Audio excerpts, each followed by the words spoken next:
Mwaramutse neza mwese.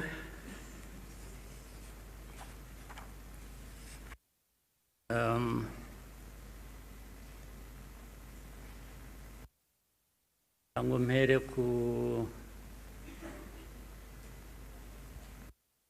ngingo yo kuvuga ubuhamya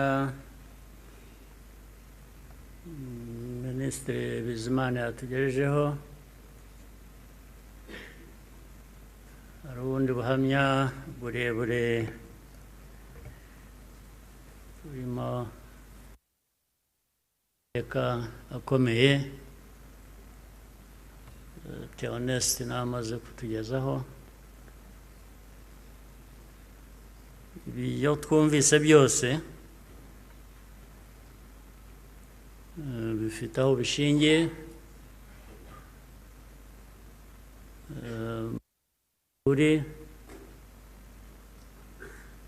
bafite uko babihakana cyangwa babihakanya. Ngira ngo bafite akazi gakomeye kugira ngo uhindure amateka nk'ayo y'abantu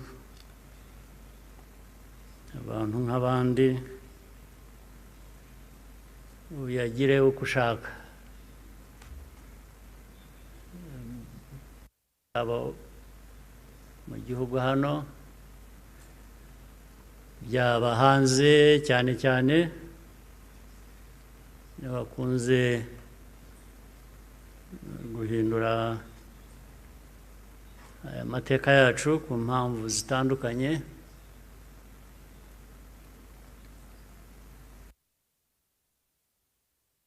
Ibi rero ngira ngo bafite ibyo bazahangana nabyo kugira ngo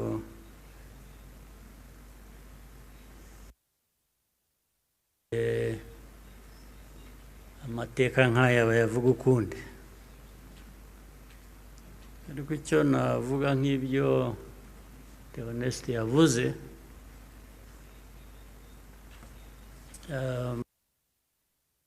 ibihe byo birahinduka, ibihe byarahindutse.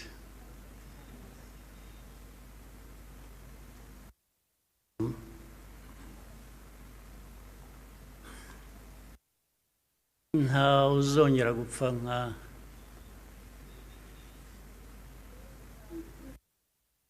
nk'uko Theoneste yabivugaga, n'abapfuye cyangwa nawe uko yapfuye. Buriya yarapfuye, kuba ariho ni nko kuzuka, ariko nta wakongera gupfa kuriya. Impamvu kandi mu zindi nyinshi,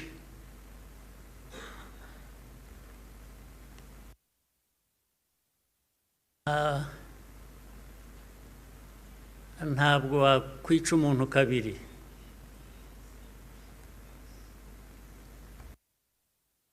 Bigerageje azakwica mbere yo kumwica. Ubwo turi aha mutureba, bamwe bajya bashinyagura bavugira hanze. Igihugu cyose, igihugu cy'u Rwanda ureba, ntabwo gishobora gupfa kabiri.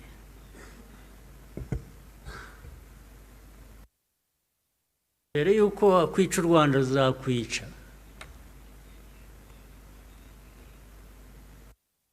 Ntabwo wakwica abantu kabiri, ntibibaho. Tureba aha ntabwo twapfa kabiri.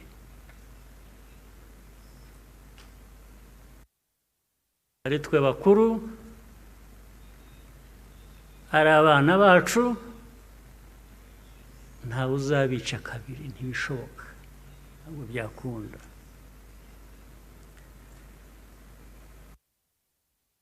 Tuzabaho nk'uko abantu bakwiriye kuba babaho, nk'uko abandi abari bose babaho, byanze bikunze. Ntawe twabisaba kubaho, ntawe.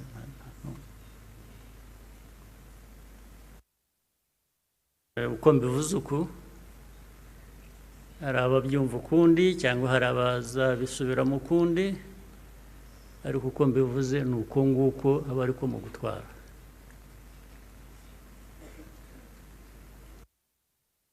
Ndabasaba rero ngo nkomeze ijambo ryanjye mu rurimi abashyitsi bamwe hano bumva batagombye kubasemurira, cyangwa se benshi cyane bari hanze bafitanye isano n'amateka yacu, harimo n'abo bayahindura bakayagira uko bashaka. Ndagira ngo mvuge mu rurimi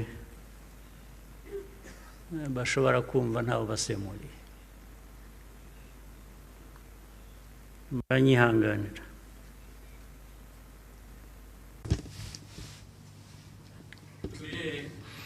Uyu munsi twongeye guteranira aha kugira ngo twibuke kuba ari hano n'abadukurikiye binyuze mu ikoranabuhanga. Ndabashimira kuba mwifatanyije natwe kuri uyu munsi ukomeye.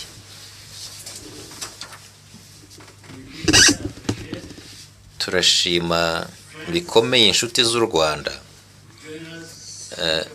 badahwema kwifatanya natwe buri mwaka, haba mu kuza hano tukabana hano kimwe hamwe cyangwa se mu kutuzirikana. Ndashima uwarokotse umaze kutugezaho ubuhamya bwe. Ubu buhamya budufasha guhora twibuka, twese uko tungana tukibuka, ndetse n'abazadukomokaho bagakomeza kwibuka. Kwibuka bifite igisobanuro gikomeye ku gihugu cyacu.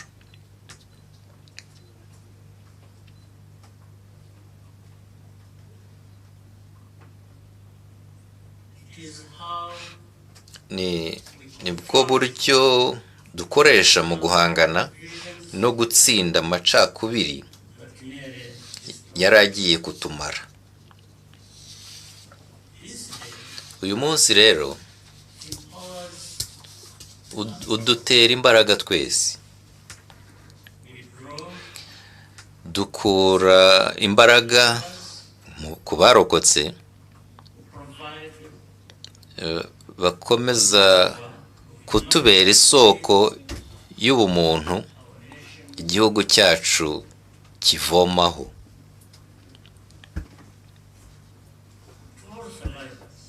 Ku barokotse mwese rero,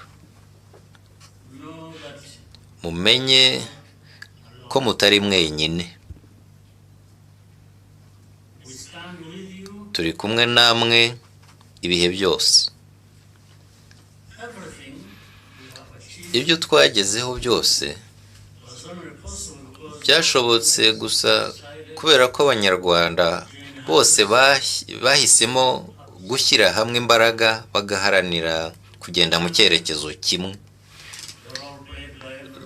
Twubaha kandi duha agaciro uruhare rwa buri munyarwanda mu kongera kubaka igihugu cyacu. Ukuri kuri jenoside yakorewe Abatutsi kurigaragaza kandi kuzwi na buri wese. Abari abayobozi bayiteguye kandi bakayishyira mu bikorwa bahamwe n'ibyaha mu nkiko mpuzamahanga hashingiwe ku bimenyetso simusiga. Inkiko gacaca zagaragaje uko jenoside yagenze muri buri mudugudu hose mu Rwanda. Hari impapuro zanditswe, paje zirenga 50,000,000 zanditswe muri iyo myaka gacaca yamaze ikorwa, zandikishijwe intoki rwose. Ahangaha rero aho duhagaze, hashyinguwe inzirakarengane zazize jenoside zirenga 250,000. kandi mu mwaka wa 2018 inteko rusange y'umuryango w'abibumbye yemeje umwanzuro w'uko jenoside yakorewe abatutsi yitwa izina ryayo nyaryo, kandi uyu mwanzuro ukaba warashyigikiwe n'ibihugu byose bigize uwo muryango usibye kimwe gusa, igihugu kimwe gusa. uku ni ukuri ntakuka.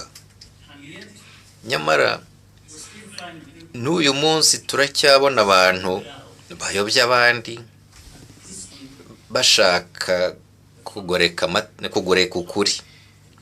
kugeza uyu munsi barahari. iki si ikibazo cy'ubumenyi buke gusa, ahubwo hari ikindi kirenze ibyo. ibi bisobanuye ko impungenge zo kongera kubona amateka mabi yisubiramo zigihari kandi zifite ishingiro. twebwe ubwacu n'inshuti zacu turamutse twigize ba ntibindeba. guhakana jenoside bitangira mbere y'uko jenoside ubwayo ishyirwa mu bikorwa. byagaragaye kenshi ko abakabaye bakumira aya mahano birengagiza ibimenyetso biba bigaragara biyibanziriza. imvugo zigahinduka, imvugo z'urwango zikavamo ibikorwa by'urwango, ugasanga ari nk'aho ntacyo bibabwiye. imyifatire yakagombye kwamaganwa ako kanya ugasanga barashaka uburyo bwo kuyisobanura babigize ibintu bito bisanzwe. gutegura ibikorwa by'amahano bigahishwa inyuma y'imvugo zubakiye ku bibazo by'abaturage no ku bwoba. mu gihe ibyo biba birimo bikorwa, ugasanga hari abashaka kugereranya abahigwa muri jenoside n'abayiteguye. ibi byose rero byariho mu mateka yacu. hari n'abashaka kugaragaza ko jenoside yakorewe abatutsi yatunguranye. ibyo si byo, siko bimeze. yateguwe igihe kirekire rwose kandi ishyirwa mu bikorwa ku manywa y'ihangu.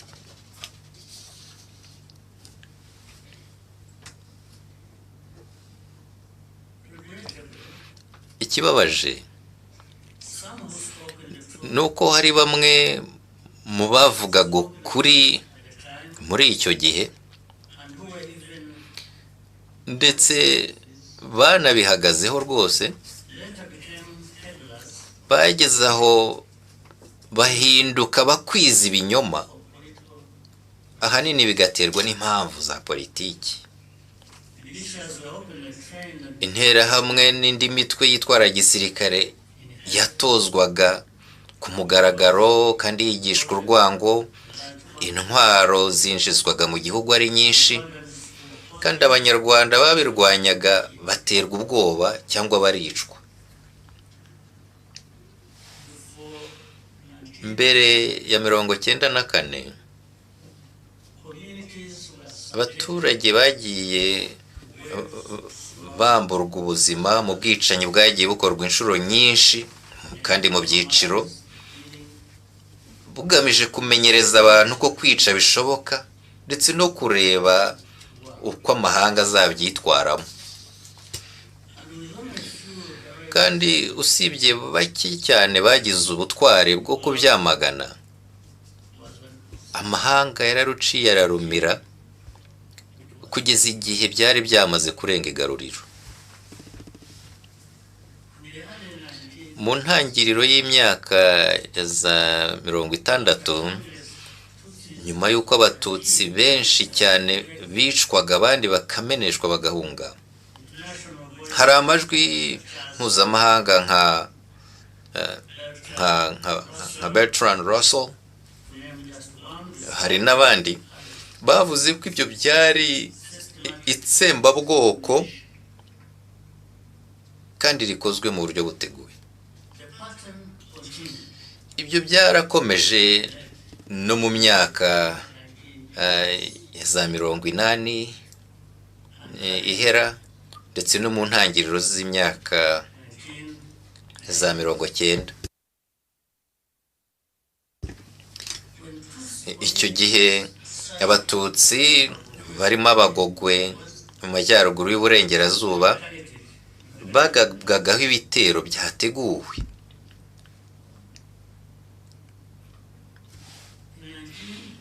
Mu mwaka w'1993 komisiyo yari iyobowe na Jean Carbonara yakoze iperereza kuri ubwo bwicanyi.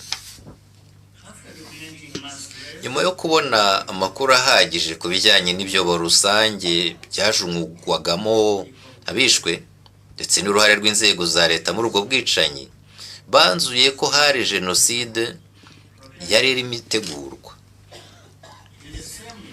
Muri uwo mwaka kandi intumwa yihariye y'umuryango w'abibumbye Bakre Walinjai yaburiye abantu ko hari propaganda yateguwe yagaragazaga abatutsi nk'abanzi, ikaba yarimo ikwirakwizwa ku mugaragaro kandi byari ugutegura abaturage kuzakora urugomo rw'ubwicanyi ndengakamere. Muri Mutarama 1994 umugaba w'ingabo zari mu butumwa bw'umuryango w'abibumbye mu Rwanda yoherereje icyicaro gikuru cya New York cy'umuryango w'abibumbye ubutumwa bugaragaza ko interahamwe zari zirimo guhunika intwaro, gukusanya intwaro no gutegura urutonde rw'abatutsi bagombaga kwicwa. Baje rero kumutegeka kugeza ayo makuru kuri iyo leta kandi ariyo yarimo itegura jenoside, kandi bamutegeka kutagira ikindi abikoraho. Ikibabaje ni uko n'uyu munsi ntaho bitandukanye n'ibyo tubona muri aka karere kacu. Ni ibintu tubona rwose, turabibonesha amaso yacu. Jenoside imaze gutangira, imiterere yayo n'ubugome yakoranwaga byahise bigaragara. Abatutsi bose barahigwaga bazira icyo bari cyo. Nta hantu na hamwe hari umutekano, haba no mu nsengero cyangwa mu mashuri. Uko kuri guteye ubwoba kandi kurushaho kugaragaza ubumuntu n'ubutwari bw'Abanyarwanda bemeye gushyira ubuzima bwabo mu kaga, bagahisha bagenzi babo kugira ngo babarengere. Icyo umuryango mpuzamahanga wahise ukora ni ugufasha abanyamahanga bari mu Rwanda gusubira iwabo no gukura mu gihugu ingabo nyinshi zari mu butumwa bwo kubungabunga amahoro. Kuri Eto Kicukiro, ubwo ingabo z'umuryango w'abibumbye zahavaga, abatutsi ibihumbi n'ibihumbi bari bahahungiye baratereranwe baricwa. Ibyo ni ibintu byagiye bigaragara hirya no hino mu gihugu. Izo ngabo ziza kuba zarashyigikiwe kugira ngo zihagume kandi zirinde Abanyarwanda, abicanyi bashoboraga kubuzwa gukora ibyo bakoze, kandi benshi mu bishwe baba bakiriho n'uyu munsi.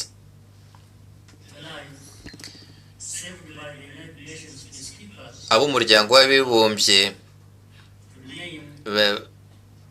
basize mu Rwanda bakabasha kugira abo barokora, bigaragaza ko hari byinshi byashoboraga gukorwa iyo habaho ubushake bwa politiki. Ndetse n'igihe ubwicanyi bwari bumaze gufata indi ntera, amagambo yakoreshejwe mu gusobanura ibyari biriho biba nayo yerekanye gushaka gukoresha amagambo yumvikana neza ariko aterekana ukuri kw'ibyabaga. Jenoside ifite igisobanuro mu mategeko mpuzamahanga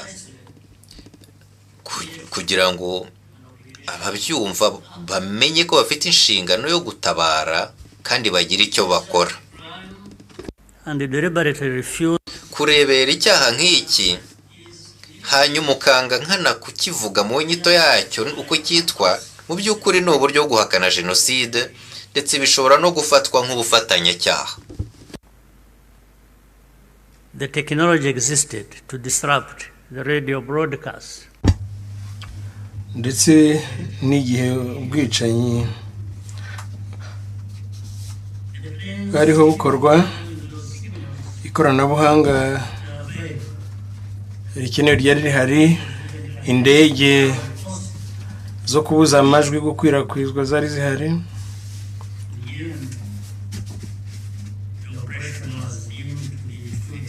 ariko ababishinzwe basanze ngo byatwara amafaranga menshi,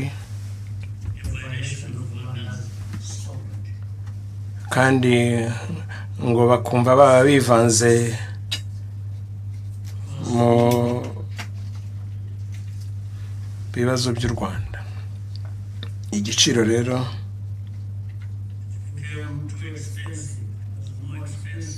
ngo basanze ari kinini,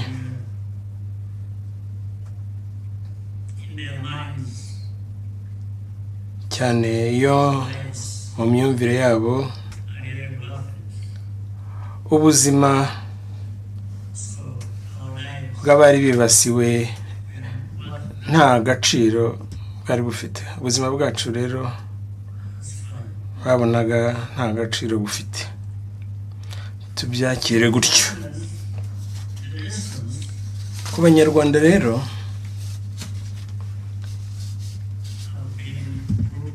isomo twahakuye ryari riremereye,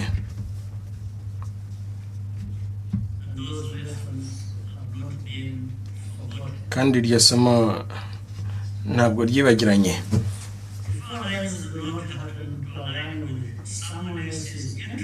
Iyo ubuzima bwacu butajyanye n'inyungu z'undi muntu, biba bivuze ko nta mpamvu yo kuburengera cyangwa yo kuburokora. Tubyakire. Niyo mpamvu rero byabaye ngombwa ko ingabo zaho zari za RPA zirwana urugamba rwo guhagarika jenoside kandi zikaruhagarika. Igidutera agahinda gakomeye nuko tutabashije kuhagerera igihe. Uko ni ukuri kw'amateka. Uretse ko n'uyu munsi hari abadashaka kubyemera kubera impamvu tutumva, ahari tutazanapfa twumvise. Umuco n'imyitwarire biranga ingabo z'u Rwanda z'uyu munsi byavuye muri ibyo bihe bikomeye. Nibyo biyobora imyitwarire y'ingabo zacu zikorera no hanze y'igihugu mu butumwa bwo kubungabunga amahoro, kandi zikaba zaragiye zubahwa hose kubera uburyo zisohoza neza inshingano zazo. Mu by'ukuri nta bihano cyangwa ibitutsi biturutse ahantu ariho hose bishobora na rimwe gutesha agaciro, icyubahiro n'ubunyamugayo by'ingabo n'inzego z'umutekano z'u Rwanda, kuko ziri mu zishoboye zibaho ahantu ariho hose.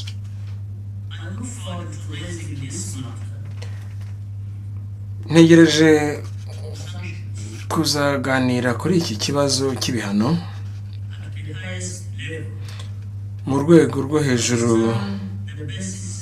muri iyi si, kugira ngo nsobanukirwe impamvu y'aka karengane.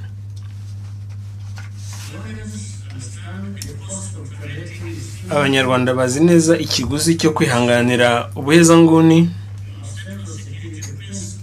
kandi ihame ryacu shingiro ni ukurinda abasivili bari mu kaga. Nyuma ya jenoside, abanyarwanda twahisemo kwiyubakira igihugu cyacu twese hamwe. Ibyo kandi bikajyana n'isezerano ryo kutazigera na rimwe twemera ko politiki ya jenoside yongera kugiraho ishinga imizi. Reka mbabwire, jenoside ntabwo yakongera kuba hano, ntabwo bizaba.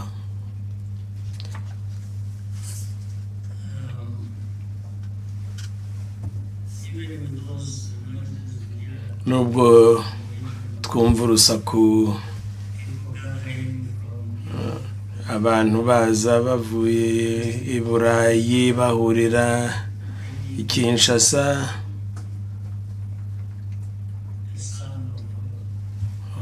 umuhungu Habyarimana agatumizwa n'abandi bakavanwa sinzi hehe. Ibyo byose n'urusaku ntacyo byabyara cyatugiraho ingaruka nk'izo hano, ntabwo bizaba.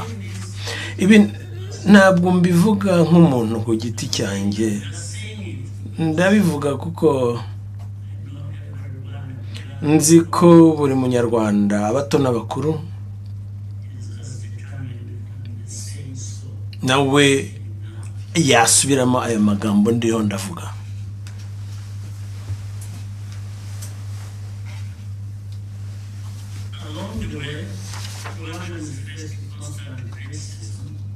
Abanyarwanda byabaye ngombwa ko bahangana na benshi bashaka kugoreka amateka, ariko tugomba gukoresha ubwenge bwacu kugira ngo tubashe kubona ukuri. Nizo mbaraga dufite, tukagira n'amajwi yo kuvuga iyo tubona ko hari ibintu bitagenda neza. Ntabwo bishoboka kuducecekesha uburyo ubwo ari bwo bwose wakoresha.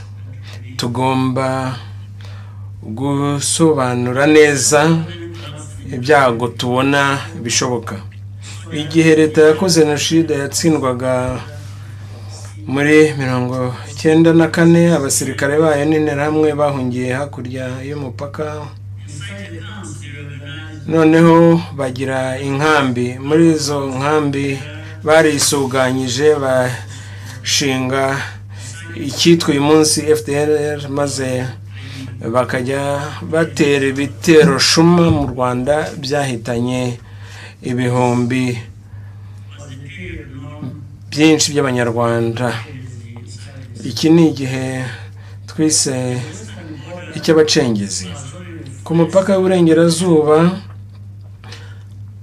umutekano usesuye washobotse gusa mu mpera z'imyaka za 90, bivuye ku bwitange bw'ingabo zacu n'imikoranire y'abaturage batuye ako gace babigaragaje mu butwari. Kuva icyo gihe ingamba z'ubwirinzi zacu zigamije kugira ngo ibyo bitero bitazongera gukorwa byambukiranya umupaka. Iki si ikibazo cyakagombye kurekerwa u Rwanda rwonyine. Kukirekera u Rwanda rwonyine bisa nk'ibihemba badutera maze u Rwanda rugahanirwa kwirwanaho. Tekereza nk'umuhinzi ubona umurima we ufashwe n'inkongi y'umuriro. Mu ntangiriro umuriro ukiri muke, abaturanyi bamwe bagatekereza ko ibyo bitabareba, abandi bakavuga ati umuyaga uri buhire mu kindi cyerekezo, maze umuriro wizimye. Bakarebera, bagategereza, ariko umuyaga ntuhindura icyerekezo. Hagati aho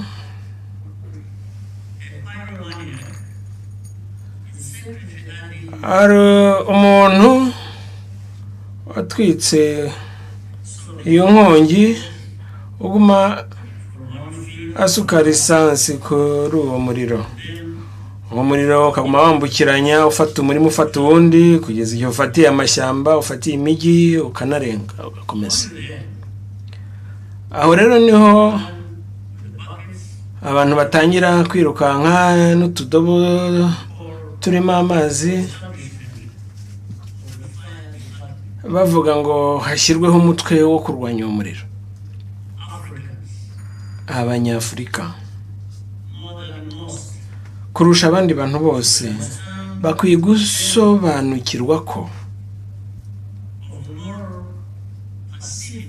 kurebera ucecetse isakazwa ry'urwango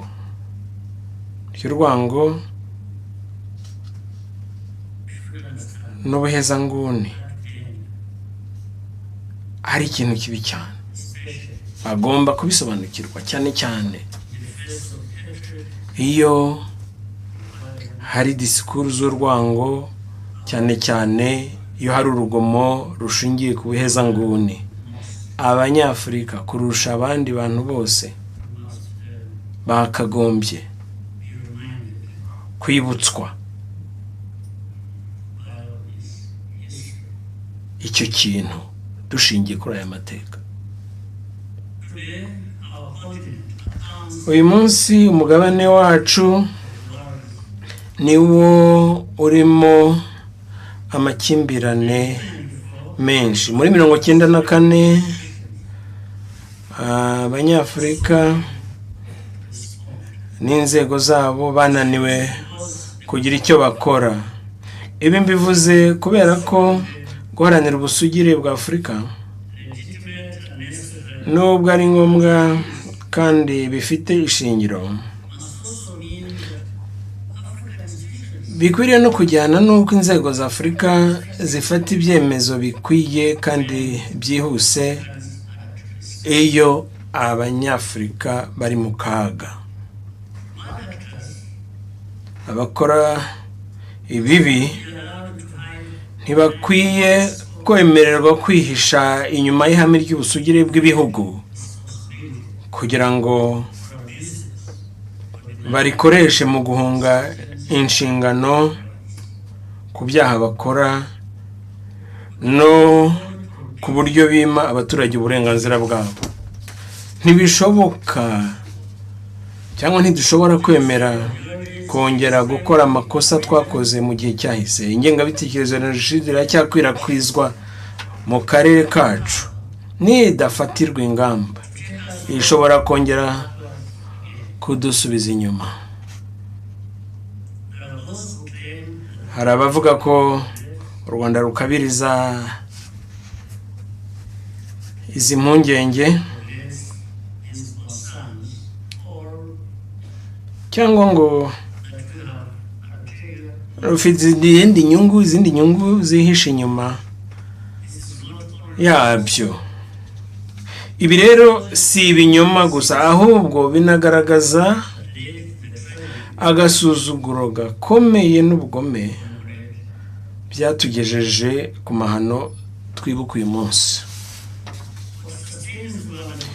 Ikitubeshaho nk'abanyarwanda rero muri iki gihe ni ubumwe bwacu no kuba twemera tudashidikanya ko kimwe n'andi mahanga yose dufite uburenganzira bwo kubaho mu mutekano, dufite agaciro kandi tubanye mu mahoro n'abaturanyi bacu bose. Icyo dusaba nuko abafatanyabikorwa bacu bifatanya natwe tukarwanya ubuhezanguni, aho guhanira u Rwanda ko rwirwanaho. Abazadukomokaho, abanyarwanda b'ejo hazaza, tubafitiye umwenda urenze kubaho gusa. Bakwiye kuzaragwa igihugu gitekanye, cyuzuye ubumwe kandi gihagazeho, ndetse n'umugabane wa Afurika ushyize hamwe kandi wifitiye icyizere. Turabahamagarira mwese gukomeza gufatanya natwe,